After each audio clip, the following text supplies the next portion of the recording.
I think it was really well designed. It suffered, in my opinion, from a couple of things. Controller spaghetti, where there was too many button configurations to do things, and like my hands are cramping playing.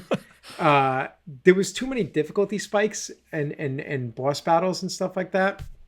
And personally feeling, I felt like some of the environmental storytelling could have been like pushed up a bit. There were areas where I'm like, oh man, this would have been like really cool if they could have like, you know, and I'll give you an example. Like, spoiler alert, you fight Kraid, right? It was in the Yeah. trailer, and that was a huge moment.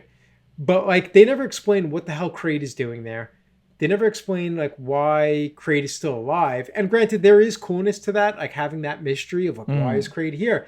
But I'm like, wouldn't it have been cooler if like instead of that one creature that's in the background and like there was like the machines like operating on it, it was like a giant dead creature, and you end up fighting that as a boss later on when the power comes on and the X parasite possesses it. But like, what if that was like Kraid back there? Because then you could start to say like, oh man, they're studying the car. They've gotten the carcass of Kraid somehow. You know, it's his dead body.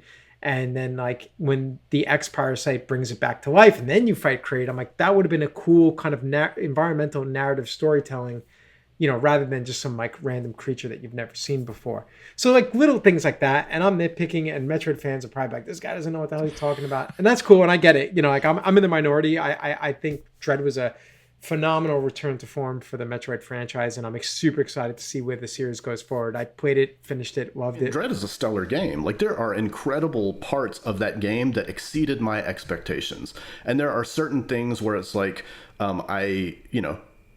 it's basically having a desire to have I think of things more mechanically and thematically, and you can mix and match those things.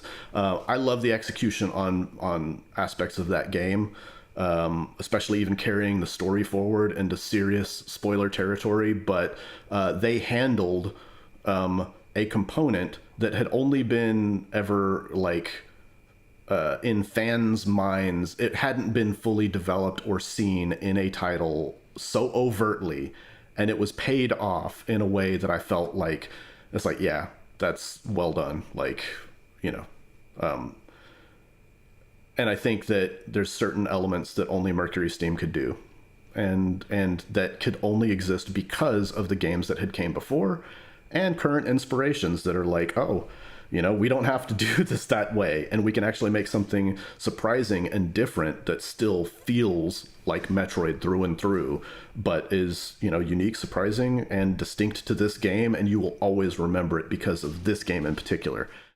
And this game brought me back to basically just experiencing the game as a fan. It felt like leaving off from Fusion and going straight into this as a continuation from Super Metroid and Fusion, and being a legit, real sequel to Metroid. And I am not going to pick it apart as a developer.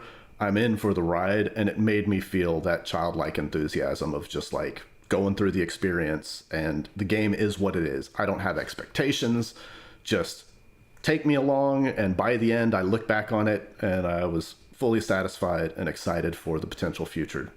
The first time I played that game, I'll be honest, I had the knee-jerk reaction. I was started critiquing all the things in the game and what I would do differently, and I was like, these guys don't know what they're doing. But then after spending a couple hours with it and finally understanding what they're going for, I think they did a really nice job with the soundtrack in that game and the sound design, and I think it definitely has its unique identity, and it holds up well to the rest of the series. And I think the gameplay in that Metroid Dread is pretty fantastic. So I think they did a great job overall. I mean, I've seen trailers and stuff on YouTube, and I've seen playthroughs, and everything I've seen animation-wise looks incredible in that game. But I've seen that one robot creature that kind of like flips.